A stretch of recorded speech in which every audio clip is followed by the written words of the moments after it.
Alright, welcome. So today we're going to be looking at the standing row, seated row exercise. Okay? In order to do this exercise, you're going to need a band. Alright? So this exercise I usually prescribe to a lot of shoulder impingement, rotator cuff injuries. Really good shoulder strengthening exercise. Okay? So I'll show you how it's done. So what you do is, if you want to do this at home, find a doorknob like this one, or if you can find a pole or a post or a fixed object you could tie a band around, then perfect. Okay, so what I do is I chuck the band here. Cool. And what I do is I get some tension on the band and pull. Okay, we don't want our elbows flared out like that. We want to make sure that our elbows are rubbing against the sides of our body and back. As you can see, I'm not doing this exercise as well as I could. I don't have enough space to walk backwards because I got a bed right here. Ideally, when you do this exercise, you want to have space behind you so you can put more tension on the band. If you don't have any tension, there's not much point doing the exercise really. Okay, so pull back, 1, and you hold for a second or 2 at the end. 2, good.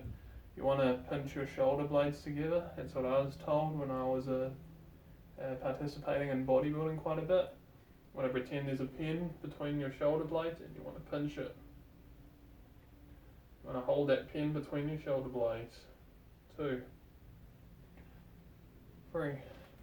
If you want to progress the exercise, what you can do is you can hold the contraction at the end longer. So at the end of the movement. So when you go like this, hold. 5, 4, 3, 2, 1. Relax.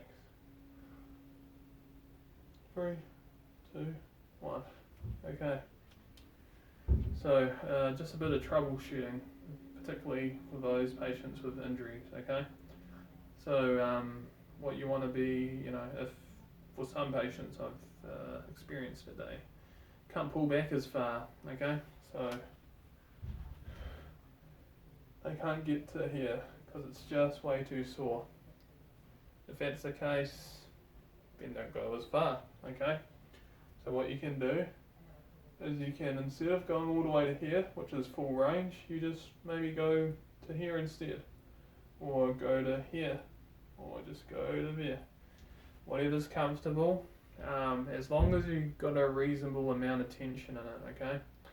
So make sure your pain levels are below 5 out of 10 when you're doing this exercise. So once again, if you're sore, just don't pull as hard. Just pull a little bit, maybe hold for a few seconds if you can. It's another thing you can do if holding it for quite a bit of time makes it more sore. Just don't hold it as long. Simple as that, okay? And then the progression. So once you're able to comfortably do this exercise for a good 20 repetitions, what you can do is you can do it with one arm. Okay? So I've got one arm here, pull, and I feel much more of an effort having to be done with this exercise. One thing to be aware of is when you're doing this exercise with one arm, you don't want to be twisting the trunk too much, okay? So you don't want to be going twist, okay? That's a bit exaggerated, but you do it more like that, okay? You just want to mainly be moving from your shoulder, okay? You don't want to be moving from anywhere else. A little bit of a twist is fine, that's okay, but don't want to be doing too much of one, okay? Otherwise, we're not going to be working these muscles as much, and we're going to be working our trunk rotators a bit more than usual, okay? So you can do one arm for 20 repetitions or so. And yeah, another thing as well, just one more thing. If you're lazy, or if you've got a lower back injury, sorry, not lower back, if you've got like a lower limb injury, you can sit down and do this exercise instead. Okay, so you can do this while sitting as well. You can do one arm sitting as well. Okay. Personal preference, it's up to you.